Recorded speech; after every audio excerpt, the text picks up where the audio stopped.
말라키 4장 1절부터 3절까지 살펴보겠습니다. 1절부터 3절 또 그 이후에 계속 주어지는 부분은 예수 그리스도의 재림에 관련된 부분인데 특별히 1절부터 3절까지 의의 태양에 관련돼서 언급되고 있는 내용입니다.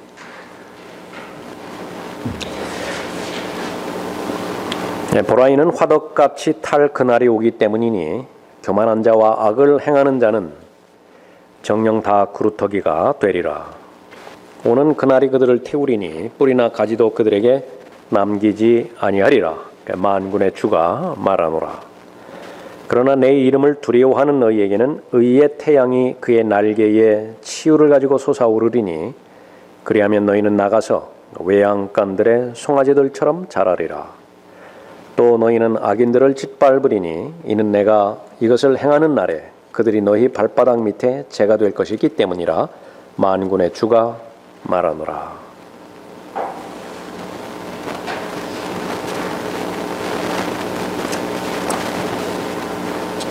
인류의 역사의 마지막이 어떻게 될 것인가 성경을 통해서만 알 수 있죠. 사탄의 마지막은 어떻게 될 것인가 역시 마찬가지입니다. 성경을 통해서만 알아요. 예수 그리스도의 천년왕국의 통치, 또 새 하늘과 새 땅, 성경에 게시된 내용이죠. 구원받지 못한 사람들, 하나님을 의심하고 또 하나님을 대적하는 사람들의 종말 어떻게 될 것인가. 반대로 또 하나님을 사랑하고 하나님의 말씀에 순종한 구원받은 하나님의 자녀들의 미래 어떻게 될 것인가. 너무 극명하게 잘 나타나 있는 것입니다. 이해하지 못해서 믿지 못하는 것이 아니라 믿을 수 없기 때문에 믿지 못하는 것이죠. 본문 말씀 하나님의 심판에 관련돼서 언급되어 있는 것인데 믿음과는 상관없이 의의 태양은 반드시 떠오를 것이고 그 날이 오면 이제 성경에서 언급하고 있는 예언의 날들이 모든 부분들이 성취될 것입니다. 보라 이는 화덕같이 탈 그날이 오기 때문이니 예수 그리스도께서 재림하시는 특징 그것은 불과 관련되어 있죠. 스파냐 3장 8절에서 주가 말하노라. 그러므로 너희는 내가 일어나서 먹이로 삼는 날까지 나를 기다리라. 이는 내 결심이 민족들을 모으는 것임이니 내가 왕국들을 모아서 그들 위에 내 분노 곧 나의 모든 경노를 쏟으리라. 이는 온 땅이 내 질투의 불로 삼켜질 것이라. 독보리를 단으로 묶는 것은 예언의 내용이죠. 그 목적은 불 사르기 위해서, 불 태우기 위해서 묶죠. 현실적인 적용은 유엔을 중심으로 해서 모든 국가들을 다 하나로 묶는 것입니다. 단일 세계 정부가 형성될 것이고요. 단일 경제체제로 갈 것입니다.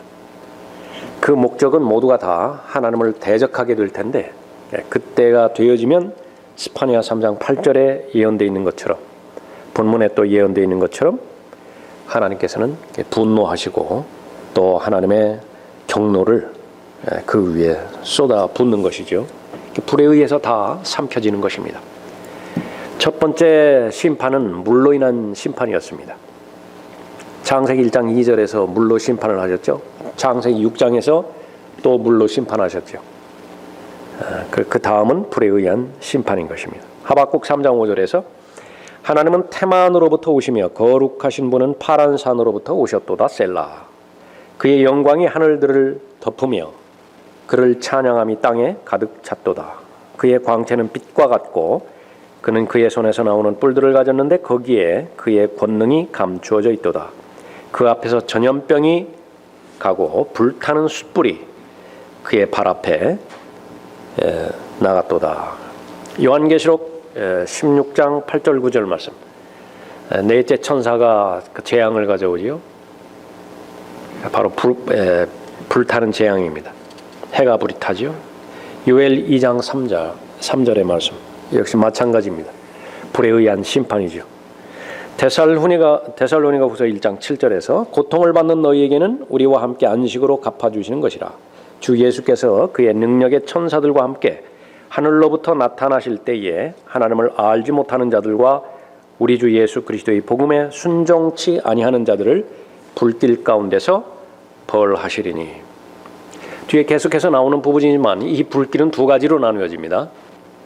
하나는 불못이라고 하는 지상에서 사람들이 보는 지옥이에요. 그러니까 천년왕국 동안에 계속 불타는 그 불못이죠. 에돔 지역입니다. 모든 그 유황과 그 역청으로 계속 불타게 돼 있죠. 그 다음에는 이제 누가복음 16장에서 지옥에 간 부자가 겪는 불꽃 가운데서 겪는 고통이죠. 혼의 고통입니다. 불못에 들어간 그 몸은 이제 재가 되어버리죠. 없어져 버립니다. 불타서. 그러나 혼에 들어간 지옥에 들어간 혼은 결코 없어지지 않죠. 영원 무궁토록 그 고통이 지속되는 것입니다. 보라, 이는 화덕같이 탈 그날이 오기 때문이니 교만한 자와 악을 행하는 자는 정녕 다 그루터기가 되리라. 오는 그날이 그들을 태우리니. 조금 전에 언급한 그 내용이죠. 여기서 본문에서 직접적으로 말하는 것은 땅의 중심에 있는 지옥을 말하는 것이 아니라 에돔 지역의 땅 위에 있는 불못을 말하는 것입니다. 그 천년왕국 동안에 계속해서 천년간 불타게 되어 있죠. 그러면 예루살렘을 지나는 동안에 매 안식일마다 이 불못을 보게 되는 것입니다. 이사야 66장 23절에서 주가 말하노라. 세 달부터 그 다음 세 달까지 또 안식일부터 그 다음 안식일까지 모든 육체가 내 앞에 경배하러 오리라. 그들이 나가서 나를 거역하여 범법했던 사람들의 시체들을 볼 것이라. 이는 그들의 벌레가 죽지 아니하며 그들의 불도 꺼지지 아니할 것이니 그들은 모든 육체에게 가증함이 되리라. 마태복음 13장 40절에서 독보리의 비유로 말씀하셨죠. 그러므로 독보리들을 거두어서 불에 태웠듯이 이 세상의 끝에도 그렇게 되리라. 인자가 그의 천사들을 보내리니 그러면 그들이 실족해 하는 모든 것들과 불법을 행하는 자들을 그의 왕국에서 가려내어 모으리라. 그리하여 그들을 불타는 용광로 속으로 던지리니 거기서 울며 이를 갈고 있으리라. 뿌리나 가지도 그들에게 남기지 아니하리라. 계속해서 지옥에서 혼을 태운다는 것에 대한 말이 아니죠. 그 재림 때에 몸이 불탄다라고 하는 사실을 말하는 것입니다. 그러니까 이 사실을 알지 못했기 때문에 여호와의 증이나 또 안식교인들 또 그들의 교리에 혼이 소멸되어진다라고 하는 가르침을 주장하는 것입니다. 그 가르침을 주장할 때에 이용하는 이렇게 구절이에요. 뿌리나 가지도 그들에게 남기지 아니하리라. 혼은 절대로 소멸되지 않습니다. 혼의 수면, 혼이 잠잔다라고 하는 교리인데요. 그것도 성경에 없어요. 몸이 잠자는 것이에요. 혼은 누가복음 16장에서 계시된 것처럼 계속 깨어 있습니다. 의식을 가지고 있는 것이죠. 뿌리나 가지도 그들에게 남기지 아니하리라. 하나님의 심판이 계속되어지면 이 나무나 그 풀, 그런 그 식물들이 불타는 것은 너무나 당연한 것이죠. 그러나 본문에서 말하는 뿌리나 가지, 이 부분은 사람들을 말하는 것입니다. 가지, 이사야 11장에서 이새와 관련돼서 뿌리가 나오고 가지가 나오죠. 그 사람들을 말하는 것입니다. 족보죠. 사람들에 관해서 자녀들과 함께 아버지들이 죽게 되는 것을 말하는 것입니다. 시편 21편 8절에서 주의 손이 주의 모든 원수들을 찾아내시며 주의 오른손이 주를 미워하는 자들을 찾아내시리이다. 재림문맥입니다. 주께서 노하실 때 그들을 불타는 화덕같이 만드시리니 주께서 주의 진노로 그들을 삼키시며 그 불이 그들을 소멸하리이다. 주께서 그들의 열매를 땅에서 멸하시고 그들의 씨를 사람의 자손들 가운데서 멸하시리이다. 이 나무와 관련돼서 마태복음 3장 10절에서도 비유적으로 말씀하셨죠. 이제 또한 도끼가 나무 뿌리에 놓였으니 그러므로 좋은 열매를 맺지 못하는 나무마다 찍혀 불 속에 던지리라. 사람을 나무에 비유했죠. 좋은 나무냐 나쁜 나무냐. 마태복음 3장 11절에서도 나는 정령 회개시키기 위하여 너희에게 물로 침례를 주거니와 내 뒤에 오시는 분은 나보다 더 능력이 많으시니 나는 그분의 신을 들 만한 자격도 없느니라. 그분은 성령으로 또 불로 너희에게 침례를 주시리라. 그 성령 침례를 주시기 위해서 출임 때 오셨고, 불 침례를 주시는 때는 이제 재림인데 이것은 심판이죠. 절대로 이 불이 성령과 연결되어서 구원받은 그 사람들에게 적용되지는 않는 것입니다. 그 밑에 계속 그런 내용들 나와 있죠. 오순절 때에 불이라고 하는 말이 나왔을 때 불 같은 모양으로 갈라진 혀들이라고 그랬지 불이 내려왔다고 그렇게 그 말하는 것은 아닙니다. 2절 보겠습니다. 그러나 내 이름을 두려워하는 너희에게는 의의 태양이 그의 날개에 치유를 가지고 솟아오르니 그리하면 너희는 나가서 외양간들의 송아지들처럼 자라리라. 심판의 대상에 해당되어지는 말씀을 하셨고 이제는 바로 하나님을 두려워함으로 인해서 또 하나님의 계획에 동참하는 사람들에 대한 약속의 말씀이죠. 주를 두려워하는 것, 그것은 하나님과 밀착할 수 있는 가장 현명한 방법입니다. 그래서 말라키에서 계속 주를 두려워하는 것에 대해서 언급하고 있죠. 말라키 1장 6절에서 아들은 자기 아버지를 공경하고 종은 자기 주인을 공경하나 오고 내 이름을 멸시하는 제사장들아 만군의 주가 너희에게 말하노니 내가 아버지일진데 나를 공경함이 어디 있으며 내가 주인일진데 나를 두려워함은 어디 있느냐.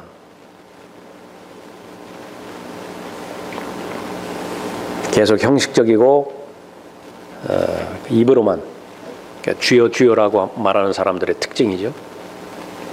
열매가 있어야 되는데 그 열매를 맺게 되지는 제일 첫 번째 근간은 두려워하는 것입니다. 무서워하는 것이.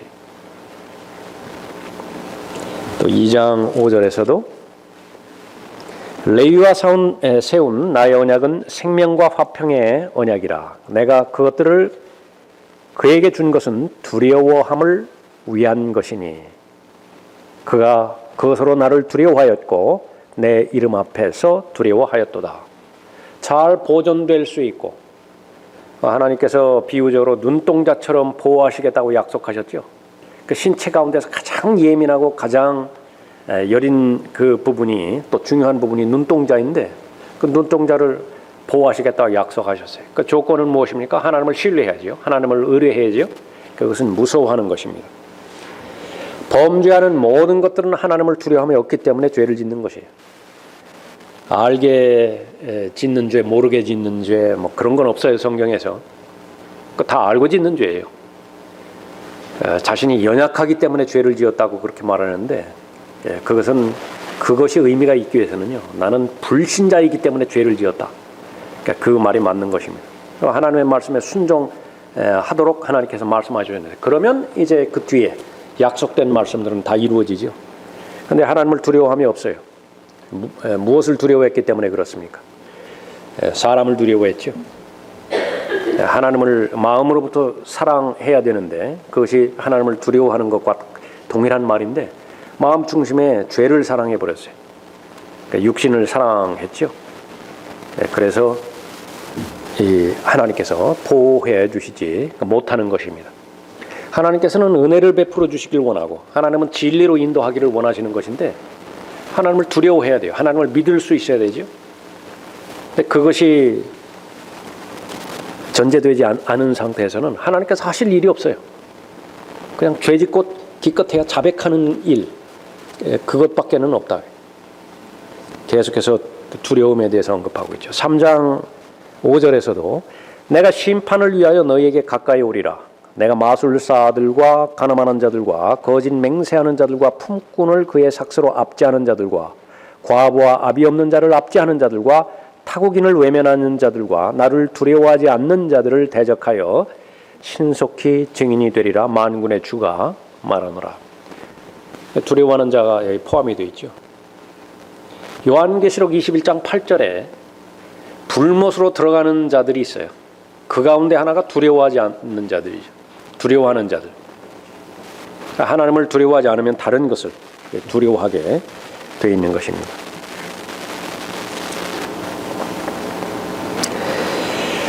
예수 그리스도께서 이제 재림 때 나타나셔서 대환란이 이제 거의 끝나가죠. 심판하시기 전에 전파되는 마지막 복음의 내용, 바로 하나님을 두려워하며 그분께 영광을 돌리라. 천사들이나 이 영원한 복음을 증거하죠. 그때 복음의 내용은 무엇인가? 역시 마찬가지예요. 하나님을 두려워하라. 그분께 영광을 돌리라. 자, 예수 그리스도께서 다시 오실 텐데 그 사실을 그림으로 보여주셨죠. 태양의 비유를 하셨습니다. 예표로 태양이 제시되었습니다. 이교도들 가운데 주요 종교들이 왜 태양 숭배를 하는지에 대한 이유가 바로 여기에 있는 것이죠. 배움과는 상관없이, 지식과는 상관없이 태양을 모르는 사람은 없죠. 가장 숭배하고 가장 경배하는 대상이 바로 태양입니다. 이집트에서 많은 신들이 있지만 그 가운데서 가장 대표적인 신, 가장 강력한 신, 태양신이죠. 라입니다. 라, 태양신의 이름이. 그래서 이교도들 가운데서 무신론자는 없어요. 교육받은 무신론자가 있을 뿐이에요. 계속 세뇌당하는 거예요. 계속 교육받는 거예요. 하나님은 없다, 하나님은 없다, 하나님은 없다. 그러나 그 교육을 받기 전까지는 양심의 기능 가운데서 제일 첫 번째는 창조주가 있다라고 하는 사실. 다만 그 창조주가 이름이 무엇인지, 창조주의 인격이 어떻게 되는 것인지 그것은 모를 뿐이에요. 대표적으로 코넬료 같은 사람이죠. 그 창조주가 있음을 인정하는 거예요. 그러니까 구원받기 전에도 그 양심의 기능대로 자기가 살았죠. 그 상태에서 죽으면 어떻게 되는 것입니까? 그러니까 구원받는 거예요. 복음을 들어보지 못했다 하더라도 구원받는다. 그 사람에게는 반드시 하나님께서는 복음 전파자를 보내주시죠. 대표적으로 베드로를, 복음 전파자 베드로를 보내준 것입니다. 그래서 복음을 듣게 해요. 지금 예표로 보았던 태양, 지금 인정했던 모든 창조 세계, 누군가가 반드시 계시다라고 언급하고 있는 것인데 그분이 바로 주 예수 그리스도이시고 그 예수 그리스도께서 당신을 위해서 이런 일들을 행해 주셨다고. 그 사실을 마음으로 믿고 받아들이면 이제 구원받는 것이죠. 하늘나라에 가는 것입니다. 그러나 그 대목에서 예수 그리스도를 거부했다. 그러면 지옥 가는 것입니다. 코넬료가 지금까지는 하나님을 두려워하고 또 하나님을 경외한 삶을 살았지만은요, 베드로가 복음을 증거했을 때 예수 그리스도를 받아들이지 않았다고 한다면 지옥에 가는 것이에요. 그래서 성경에서는 분명하게 만들어진 것들, 거기에 하나님께서 계시해 주신다고 말씀하시죠. 로마서 1장 20절 말씀이죠. 세상의 창조 때부터 그분에 속한 보이지 않는 것들이 분명히 보여졌고, 심지어는 그분의 영원한 능력과 신격까지도 만들어진 것들에 의해 알려졌으므로 그들이 변명하지 못하느니라. 이 관점에서 자연의 현상이라든지 원리라든지 법칙이라든지 그것을 잘 관찰한 사람들, 얼마만큼 하나님 앞에 영광을 돌립니까? 하나님께서 하늘과 땅을 창조하셨다라고 하는 그 말씀을 얼마나 많이 지지해줘요. 반대로 교육받은 무신론자들, 진화론자들이죠. 그 똑같은 사실을 발견함에도 불구하고, 원리를 발견했음에도 불구하고 하나님 없는 쪽으로 그렇게 몰아붙이죠. 그것은 대단한 믿음입니다. 실제로 엄청난 믿음이 있어야 우연히 이 자연 세계가, 우주가 형성되었다고 그렇게 믿을 수 있는 것입니다. 그러니까 어떻게 보면 제일 큰 믿음이에요, 그것이.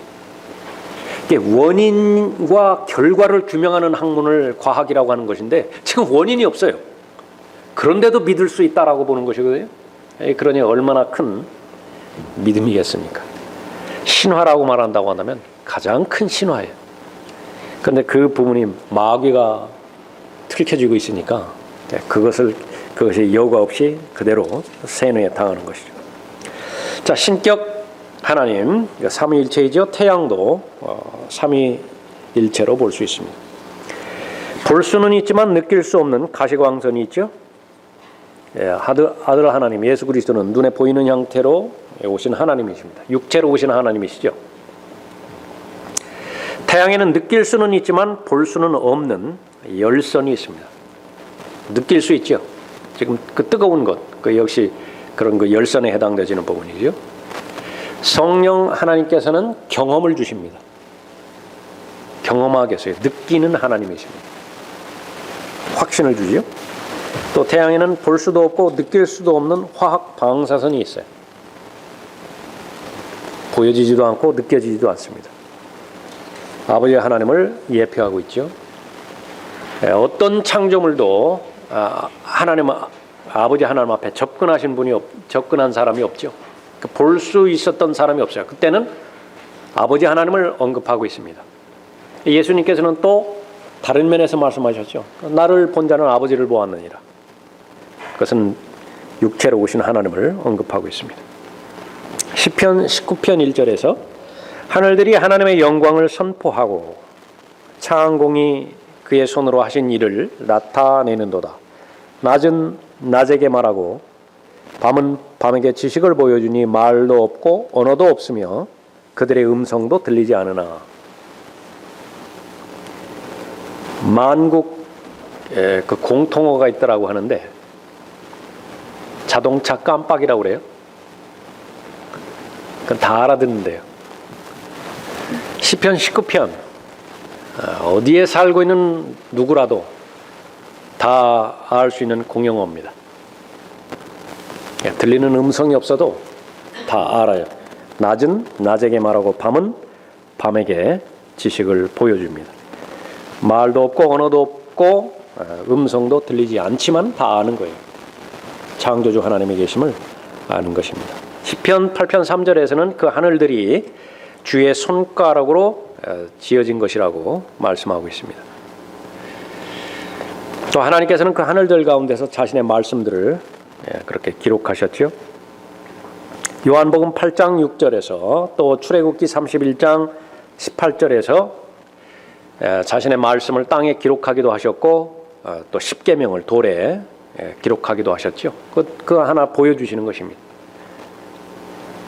하늘들이 말씀을 전파하고 또 하늘들이 하나님에 관해서 또 의의 태양에 관해서 가르쳐주는 것입니다. 본문은 그 의의 태양에 대해서 구체적으로 언급하고 있죠. 시편 19편 4절에서 그가 그들 가운데 태양을 위하여 장막을 세우셨도다. 여기 장막, 거할 처소를 말하는 것인데 모세를 통해서 이 성막, 그 장막을 세우게 하셨죠. 그것은 아주 초라하다고요. 한정적이에요. 제한적이에요. 그런데 그것은 하늘에 있는 것에 대한 모형이죠. 셋째 하늘에 예수 그리스도께서 거하시는 곳이 있었지요. 그런데 잠정적으로 이 지구로 내려오셔서 가장 누추한 상태에서 가장 제한받은 상태에서 장막 안에 거하셨다고요. 33년 반 동안 그 장막 안에 거하신 것입니다. 태버네클이라. 그것이 요한복음 1장 14절에서 언급하는 것처럼 그 육체로 계시는 것입니다. 육신 안에 거하셨다라고 하는 그 부분을 말하는 것입니다. 시편 19편 4절에 그가 그들 가운데 태양을 위하여 장막을 세우셨도다. 스가랴 14장 16절은 이 장막절과 태양이 관련이 있다라고 하는 사실을 언급하고 있습니다.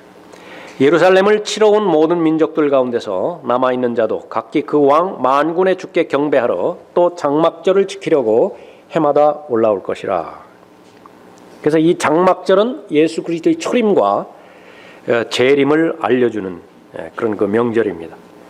태양열로 보면은 9월에서 10월 사이에 어느 날인가 이렇게 알게 되어지는데, 구체적으로는 9월 20일부터 23일까지입니다. 그 밑에 설명해 보면은 이 태양계를 살펴보면 그 지구가 태양을 도는 것을 볼 수 있는데, 태양은 넷째 날 중앙에서 벗어난다. 나흘이에요, 나흘. 나흘 동안 중앙에서 벗어나는 날이 있는데, 그 날이 그 태양력으로 살펴보면 9월 20일부터 23일까지입니다. 창세기 1장에 보면 태양이 나타나는 날은 넷째 날이죠. 그 전까지는 생명이 나타나지 않아요. 생명에 대한 언급이 없습니다. 그래서 넷째 날에 태양이 나타나는데, 그것이 바로 예수 그리스도의 이 지상에 나오는 지상에 오시는 것과 직접적으로 연결이 되어지죠. 그래서 그날이 바로 예수 그리스도의 탄생일이며 또 재림의 날로 볼 수 있는 것입니다. 그래서 초림과 재림 두 날 모두 가을에 있습니다. 아까 언급했던 요한복음 1장 14절에 예수 그리스도께서 거하신다라고 하는 그 표현이 나오는 구절이죠. 자, 예수님은 의의 태양이라고 불리죠. 그리스도께서 바울에게 나타나셨을 때 예수 그리스도는 해보다 더 밝으셨습니다. 사도행전 9장에서 변형산에서 영광 받으셨을 때 그분의 얼굴은 해처럼 빛났죠. 또 태양은 신랑방에서 나오는 신랑이라고 표현되죠. 그 태양이 넷째 날에 나타난 것입니다. 그 말씀이 육신이 되어 우리 가운데 거하심으로 우리가 그의 영광을 보니 아버지의 독생자의 영광으로 은혜와 진리가 충만하더라. 그래서 모세의 그 성막이 임시로 세워졌던 것처럼 또 예수님이 장막 안에 거하셨는데 임시로 지상에 33년 동안 자신의 장막을 세우신 것입니다. 하나님께서는 장막을 세우시는 분이시죠. 하나님께서 모세에게 광야 뒤쪽에 회색빛 장막을 하나 세우라고 말씀하셨는데, 히브리서 1장 10절 12절에 보면 그것은 바로 우주를 나타내는 모형으로 그렇게 밝혀지죠. 또 지난주에도 우리가 살펴봤습니다마는 그것은 하나님의 옷이에요. 우주는 하나님의 옷이라고 해요.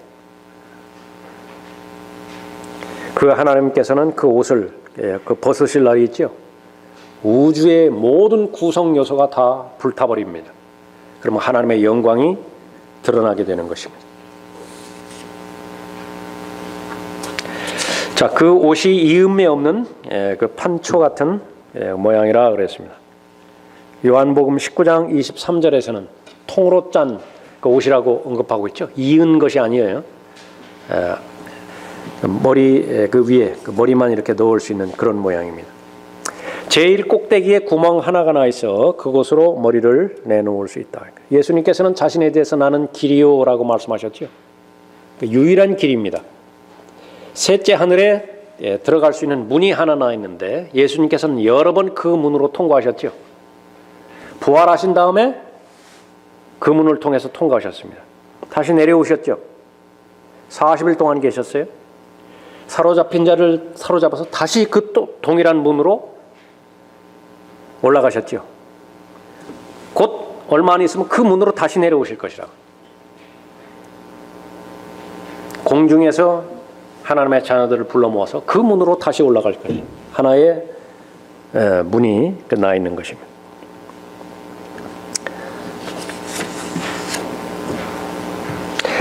자, 하나님께서 친히 자신의 옷들을 벗으실 것인데 그렇게 하실 때는 어느 누구도 하나님을 응시할 수 없고 하나님을 조롱할 수 없다, 그렇게 말씀하셨습니다.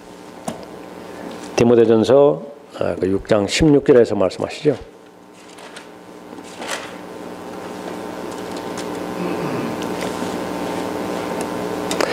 자기 때가 되면 주께서 나타나시리니 그분은 복되시고 유일하신 통치자시요 만왕의 왕이시며 만주의 주시라. 오직 그분만이 불멸하시며 어떤 사람도 접근할 수 없는 빛 가운데 거하시며 어떤 사람도 보지 못하였고 또 볼 수도 없는 분이시니 그분께 영원한 영광과 능력이 있기를 원하노라. 아멘. 디모데전서 6장 15절 16절 말씀이었습니다. 자, 하나님께서 자신의 옷들을 벗으실 때 하늘들과 땅은 굉장한 소리를 내며 폭파될 것이라. 베드로후서 3장 10절에서 이것을 사람들이 만든 말로 표현한다고 한다면 이것이 빅뱅이에요. 엄청난 폭발이 있게 되어지겠죠. 히브리서 1장에 의하면 하나님께서 만물을 창조하시고 그 만물을 붙잡고 계세요. 사람의 몸은 96가지 원소로 이루어져 있죠. 그 특성은요, 이 모든 원소들이, 원자들이 밖으로 뛰쳐나가려고 안간 힘을 다 쓰는 거예요. 밖으로 뛰쳐나가려고. 그런데 뛰쳐나가지 못하도록 붙잡고 계시는 것입니다. 만약에 그 힘을 거둬들이면 어떻게 되는 것입니까?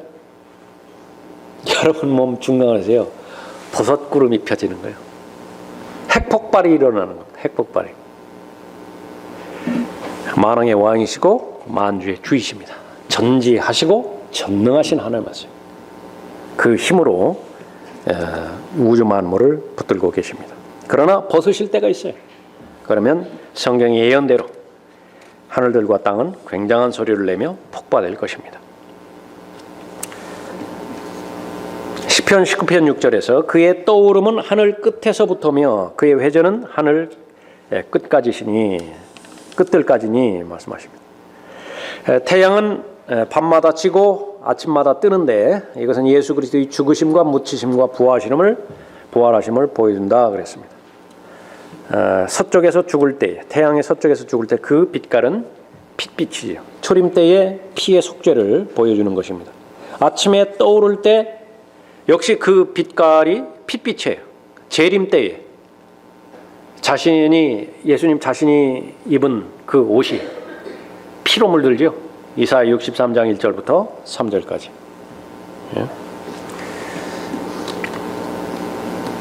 태양은 지구와 반대 방향으로 돌게 되어지는 것인데 그것은 마치 예수 그리스도께서 세상을 거슬렀던 것을 말할 수 있는 것입니다.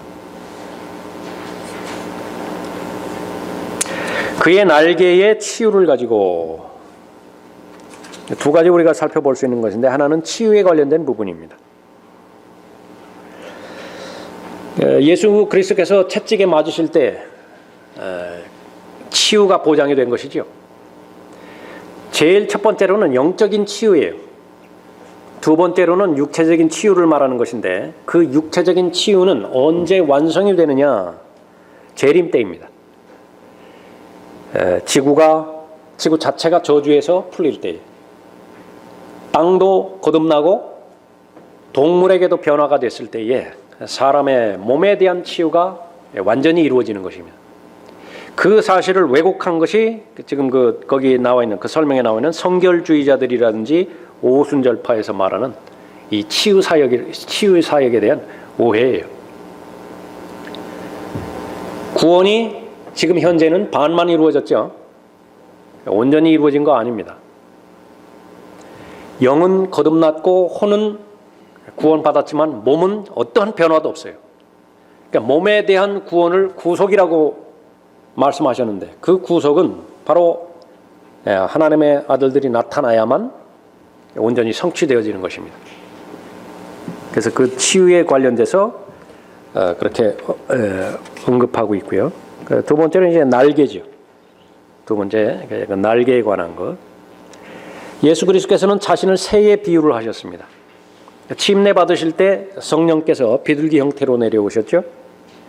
그러나 이 모든 것들은 다 비유입니다. 상징이고 예표지요. 몇 가지 것이 나타나면 예수 그리스도께서는 실제 어린 양이 아닌 것처럼 성령께서 실제 비둘기가 아닌 것. 그것은 두말할 나위도 없습니다. 유사를 나타내는 것이죠. 비교를 통해서 그 진리를 계시하는데 수단으로 사용하신 것뿐입니다. 그 자신을 새끼를 돌보는 어미 독수리로 연결시키기도 하고요. 신명기 33장 11절 이후에서 또 병아리를 보호하는 어미 닭에 비유하시기도 하시죠. 또 마태복음 23장 37절에서 그렇다고 해서 하나님 자신이 실제 독수리가 될 수도 없고 실제 닭도 아니죠. 어머니에 비유했다고 해서 하나님이 여자도 아니에요. 어머니 하나님 뭐 그런 거 없다고 말해요.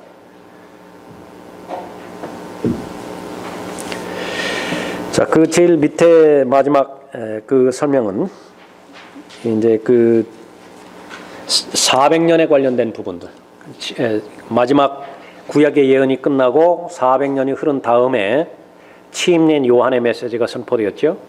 그러니까 그 부분과 특별히 그 킹제임스 성경 1611년도 킹제임스 성경이 그 나온 그 부분으로부터 시작해서 400년이 흐른 2000년대 그 관계를 지금 그 계속 잘 설명하고 있습니다. 그 부분들은 여러분들이 읽어보시고 참조로 하시기 바랍니다. 자, 오늘은 여기까지 하겠습니다.